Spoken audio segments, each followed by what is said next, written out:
Yuragi, miyasi, qalbi ko'mirday mog'orlab ketgan. Assalomu alaykum hurmatli ko'rarmanlar.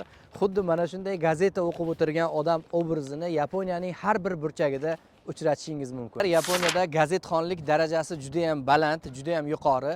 Birgina Mainichi Shimbun gazetasining obunachilari soni 8 milliondan oshiq ekan. Xo'sh, yaponlar bunday o'qirmanlik darajasini, bunday gazetxonlik darajasini qanday shakllantirishgan? Buning 4 ta eng asosiy omillarini sanab o'tamiz.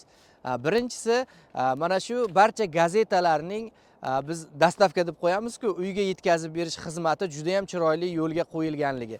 Har bir gazeta ertalabki soat 4 yoki 5 ta har bir xonadonga, obuna bo'lgan xonadonga gazetalarni yetkazib beradi.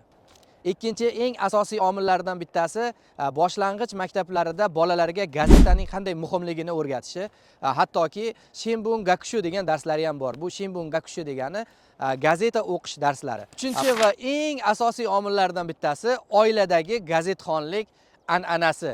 Ya'ni har qanday yapondan so'rasangiz, ota kim deb savol bersangiz, avvalambor ko'z oldida gavdalanadigan obraz ertalab turib ishga ketish oldidan mana shunday qilib gazeta o'qib o'tiradigan insonni tasvirlab berishadi, aytib berishadi.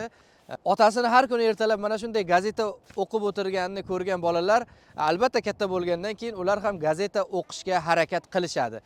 Bu bolakaylar insoniyat uchun ovqat yeyish qanday muhim bo'lsa, gazeta o'qish, kitob o'qish ham mana shunday muhimligini his qilib katta bo'lishadi. Xullas, aslzoda ko'rarmanlar, bu video bilan nima demoqchiman?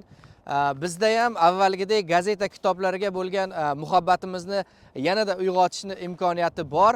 Buning uchun yuragi, miyasi, qalbi ko'mirday mog'orlab ketgan bu mardon ko'mir qalblarni o'qib odam bo'larmiding, o'qib kim bo'lasan degan gaplariga umuman quloq solmasdan farzandlarimizni ta'limga, gazetaga, kitobga bo'lgan muhabbatini uyg'otishda biz ota-onalar harakat qilishimiz kerak.